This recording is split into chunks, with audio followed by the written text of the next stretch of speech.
Ok, najprej, da ne bomo pozabili na majico, volimo Jureka više od Bureka. Od kdaj je ta majica, zakaj je danes ta majica tu? Zašto je ova majica? Ja sam svjedok ovog vremena, ja sam jedan od učesnika, nisam ja pisao ovaj stih je napisao, ovu poruku je napisao Dražen Janković, to je brat pokojni je, umro je prije 2 godine, to je brat Neleta Karajlić.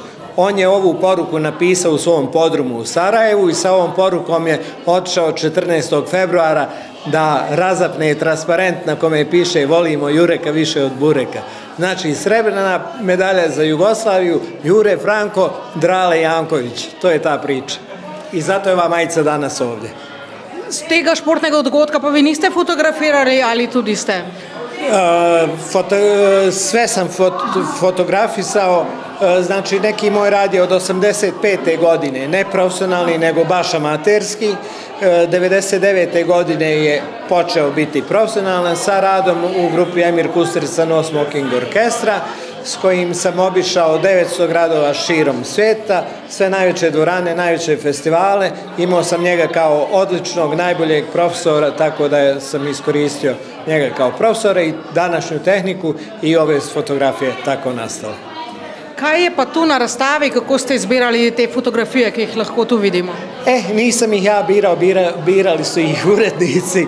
Ja sam im samo dao jedno 500 fotografija, oni su od 500 izabrali 100 za knjigu i 24 fotografije za izložbu koju ste večeras vidjeli.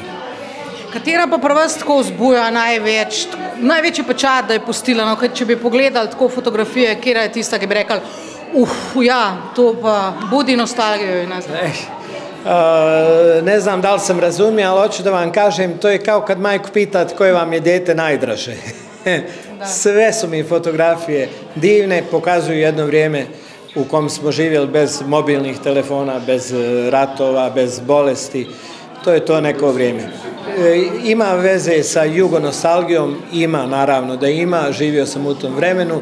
Tad smo putovali, kad odemo od kuće ne vratimo se 100 dana, a sada odemo, odsviramo jedan koncert, vratimo se i to se više ne zove turneja, nego se zove tezga. Zašto su sve crno-bijele boje? Crno-bijele, pa sve nam je crno-bijelo, ili crno ili bijelo. Zato da bi se vratili u neko vrijeme, znači crno-bijela fotografija asocira na nostalgiju, zbog toga su. A i zbog toga što sam koristio loše svjetlo na publici, stalno neko crveno plavo i tako da mi je omogućilo malo da dignem kvalitet fotografija.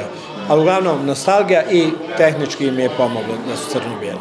Znači, ovo je Mitke, član zabranjeno pušenje bas gitarista, ovo sam ja, mladi momak ja, evo tvoje ekipe. Da, Slavot Solarić. Jeste. Evo ga Mujo, gitarista iz... Evo mene. Evo ga, čika. Vi pogledajte ga. Kako zgoda momaka. Evo. Prav se poznata že od 5 novih. Ja, 39 godina. Tako da, moram reči, jaz sem, lahko povem, da sem bil v petek gost ene podobne zadeve, sicer je bil predvajan v Skopski kinoteki, moj film Pero Lošin ti lahko, tako da sem trenutno sem malo sozvočil z Balkanom, moram reči, da seveda spomini na Beograd, Zagreb, Skopje so še zmeri super in tudi igramo, mislim, da igramo še zmeri mi v Jugoslaviji skoraj tako, kot smo prej, več kot v Sloveniji, pankrti praktično. Se pravi, slovenščina ni problem, kadar gre za petje na tujih trgih, ne? Ne, celo Makedonci so skužili, kaj je, tako da v Srbiji pa itak pa Zagrebčani. Kako se vi spominjate Zeka? Mislim, da ste se prvič spoznala, imate kakšne skupne lepe spomine? Pa naravno, po 100 godinama se znamo. Zeko je čovjek, Kustin čovjek od poverenja, a ja ga znam isto. To je jedan divan čovjek, toliko blagorodan i sjajan fotograf. Koliko puta je vas snimio, sjećate se? To ne znam, ali sudeći po slikama, evo, ovo je sa našeg koncerta i tamo ih ima nekoliko, knjizi ih ima zaista puno. Što da kažem, tu je pristup, ali toliko diskretan da se i ne primećuje. A to je bitno kod fotografa i snimatelja. Jeste. Imaš i onih bezobrazni koji se petraju po bini i smetaju dok... Ne, Zeku ne primećuješ, a on slika, on radi svoj posao. Napisali ste i predgovor u knjizi? Da, neku vrstu recenzije, da. Šta piše, možete nam samo ukratko reći? Kako u stvari nismo mi zvezde, nego taj narod koji dođe na koncert, oni su zvezde, oni čine koncert kompletnim. I ta povratna sprega koja nama daje snagu i mi koji damo sve od sebe, njima dajemo snagu i onda je to jedna bajka koja traje 2 sata, se bajka završi i vrati se čovjek u surovu stvarnost koja nas okružuje. A kad će opet biti bajka od riblje čorbe kod nas?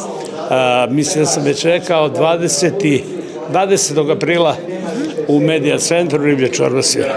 Mislim, zanimivo, kako on se z Đurotom pozna še izpred 100 let. On je bil roadie od Đurota in enkrat mu je celo rešil kitaro, ker je samo njegovo kitaro vzel iz kombija ven in potem so odrlo kombije, vse instrumente pokradli, samo on je rešil Đurotovo kitaro. Tako da bo Đuro itak večni dolžnik, ampak kljub temu, tudi če ne bilo tako, ga moraš imeti rad, ker je izjemen umetnik. In zato vesela, da je prišel danes sem. Tako ima energijsko, emotivno nabite knjige, fotografije. Meni gre posebej prvni tam, jaz se kar vedno zjočem zraven. Danes smo na razstavi Zekotar. Koliko si recimo, si kaj pogledal, kjer koncerti so, oziroma na kolikih koncertih v tlele, ki si pogledal, saj do izvajalcev si ti bil? Nisem šel še popolnoma, da bi vse pogledal, da bi lahko rekel, tega izvajalca sem videl, pa tega, ker nažalost niso podpisani na fotografiji v spodje. Bi moral vzeti tisto knjigo pa reči, dobro, tam, ker piše riblja čorba, v redu, njega sem videl. Pa še lahko rečem, da je moj sosed tukaj v Koselah v Dravljah in ko vozi svojega kužka na sprehod, se dosti srečeval. Ampak od teh imen, od Crvene jabolke, Bajage, potem Parni Valjak, tako ki so imena, bi rekel, rockerska, govorimo pač rock glasbi bivše Jugoslavije. Tako da sem tudi veliko srečal, pa imam tudi fotografije z njimi, tudi lepe spomine in veliko jih ni več. Tudi vidim, da je sliko tudi nekatere pevce, ki niso peli rock glasbe, Đorđe Marjanović, Arse Dedić, ki so danes spokojni, da sem tudi z njimi se srečal in imam na njih res lepe spomine, pa tudi še vedno jih cenim in jih ne bom na to pozabil.